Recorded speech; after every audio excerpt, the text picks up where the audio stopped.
Party military courts के हक में नहीं, सदारती माफी का इख्तियार हमारे पास है। आईनी अदालत के मामले को भी पाया तकमील तक पहुंचाएंगे। Chairman Peoples Party Bilawal Bhutto Zardari की सहाफियों से गुफ्तगू। कहा, आईनी अदालत के सरबराह की मुद्दत 3 साल की होगी। 25 अक्टूबर से पहले तरमीम हो जाए तो मामला पुरअमन तौर पर हल हो जाएगा। इसराइली फौज की लबनानी हदूद में घुसने की कोशिश नाकाम। शदीद मज़ाहिमत और भारी नुकसान के बाद इसराइली फौज पसपा। हिजबुल्लाह ने कहा कि मारून अल रास सरहद पर शदीद झड़पों में 10 सहूनी फौजी हलाक और मुतअद्दिद जख्मी हुए। लबनान में 3 मुख्तलिफ मकामात पर मजमूई तौर पर 14 सहूनी फौजी मारे गए। और इसराइल की मुजरिमाना कार्रवाइयाँ नाकाबिले बर्दाश्त हो गई थी। इस्माइल हनिया के कत्ल के बाद तहम्मुल का मुजाहिरा किया। ईरानी आर्मी चीफ जनरल बाकरी का कहना है कि पासदाराने इनकलाब ने सिर्फ सहूनी फौज के अहम मराकज़ को निशाना बनाया। इक़्तिसादी और सनती मराकज़ को भी निशाना बना सकते थे, लेकिन हमने गुरेज किया। ईरान के मिसाइल हमलों ने तल अबीब और वाशिंगटन को हिला कर रख दिया। 400 से ज़ायद मिसाइलों से न्यू एटम एयरबेस, बहरारूम में गैस प्लेटफॉर्म, मोसाद के हेडक्वार्टर समेत मुख्तलिफ फौजी तनसीबात पर हमला। बड़े पैमाने पर तबाही, कई मकामात पर आग भड़क उठी। तल अबीब समेत इजराइल भर में सायरन बजाए जाते रहे। नेतन्याहू वज़रा समेत बंकरों में छुप गए। इजराइल की फ़ज़ाएं धमाकों से गूंज उठी। इजराइल ने अब कोई हरकत की तो उसका जवाब ज़्यादा शदीद होगा। ईरानी सुप्रीम लीडर खामनाई का इंतबाह। ईरान में सोशल मीडिया पोस्ट में लिखा कि अल्लाह की मदद से मज़ामती महाज जो ज़र्ब सहूनी रियासत को लगाएगा वो कहीं ज़्यादा शदीद और तकलीफ दे होगी।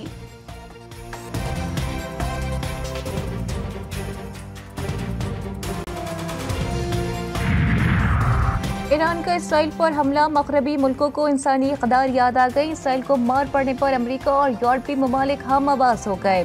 सदर जो बाइडन का इसराइल से मुकम्मल इज़हार यकजहती। 18 करोड़ डॉलर की हंगामी फौजी इमदाद भिजवा दी। बरतानवी वज़ीर आज़म सर केयर स्टारमर और यूरोपीय यूनियन की खारजा पॉलिसी के सरबराह जोसेफ बोरेल का इसराइल के हक़ के दिफा की भरपूर हिमायत का इयादा। ऑस्ट्रेलियाई वज़ीर आज़म ने कहा कि इसराइल की सिक्योरिटी पर कोई समझौता नहीं होगा। जापानी वज़ीर आज़म और फ्रांसीसी सदर का मशरिक़ी वस्ता में फौरी जंग बंदी पर जोर। अक़वाम मुत्तहिदा के सेक्रेटरी जनरल ने भी फरीक़ैन से कशीदगी में कमी और जंग बंदी के लिए इक़दामात की अपील की।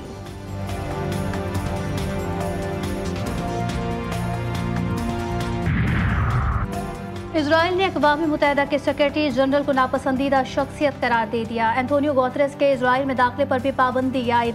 बैनुल-अक़वामी जरीदे द गार्जियन के मुताबिक इजराइल का कहना है कि एंटोनियो गुतेरेस को अक़वाम मुत्तहिदा की तारीख में हमेशा दाग के तौर पर याद रखा जाएगा। इजरायली वज़ीर ख़ारजा ने कहा कि जो कोई भी इजराइल पर ईरान के घिनौने हमले की गैर वाज़ेह तौर पर मज़म्मत नहीं कर सकता, वो इजरायली सरजमीन पर कदम रखने का मुस्तहिक नहीं।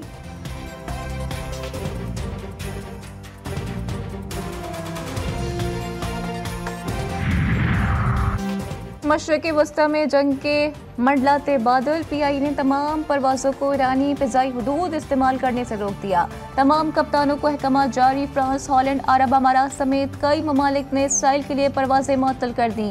तेल की कीमतों को पार लग गए। सप्लाई मुतासर होने का खदशा। आलमी मंडी में सोना भी महंगा।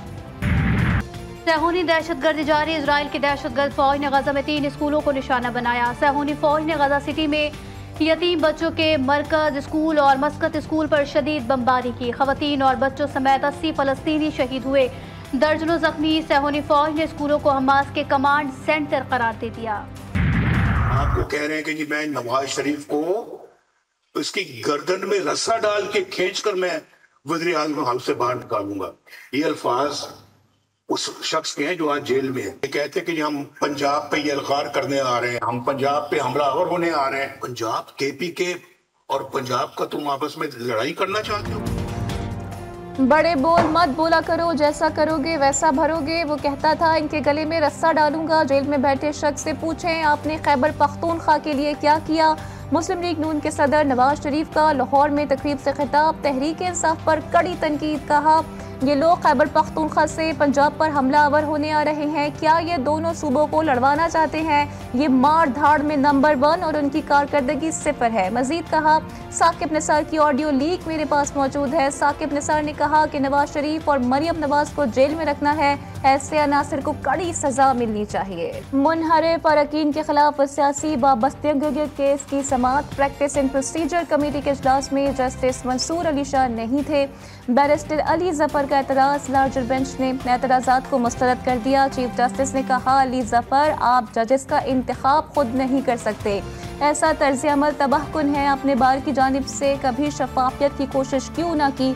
सैयद मुस्तफ़ा काज़मी बोले, ये सब गैर कानूनी बेंच है, ये सब क्या हो रहा है, सुप्रीम कोर्ट बार का इस केस से क्या ताल्लुक है, जिस पर चीफ जस्टिस बरहम हो गए। कहा, बैरिस्टर अली जफर साहब ये क्या हो रहा है, आप आएँ और हमें बेइज्जत करें, हम ये हरगिज़ बर्दाश्त नहीं करेंगे। अली जफर की बानी PTI से मुशावरत की इस्तदा मंजूर, चीफ जस्टिस ने फौरी मुलाकात के लिए अहकामात जारी कर दिए।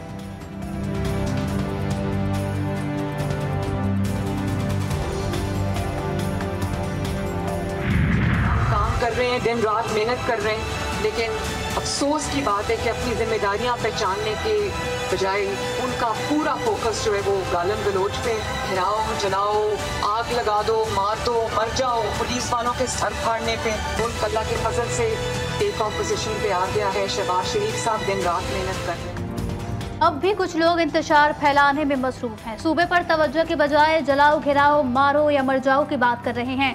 वज़ीर आला पंजाब मरियम नवाज के अली अमीन गंडापुर परवार अपनी छत अपना घर स्कीम की इफ्तिताही तकरीब से खिताब में कहा कि हम दिन रात आवाम की खिदमत कर रहे हैं। मुल्क टेक ऑफ करने की पोजीशन पर आ गया है, मगर वो जिम्मेदारियों पर तवज्जो के बजाय गालियां दे रहे हैं।